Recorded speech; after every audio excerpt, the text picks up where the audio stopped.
What is a USB drive? A USB or flash drive allows you to save files and take them with you wherever you go. Flash drives have different amounts of memory, or storage space. You can store larger files on ones with more memory.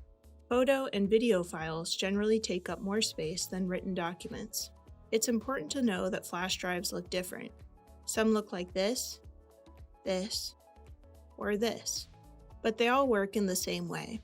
Just check and make sure that the computer you want to connect your flash drive to has a USB port.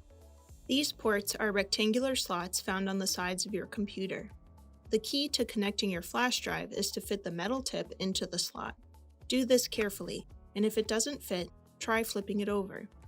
When the devices are connected, a system notification will appear on your computer screen.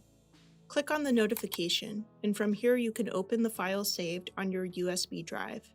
To learn more about computer basics, check out our free tutorial on our website, gcfglobal.org.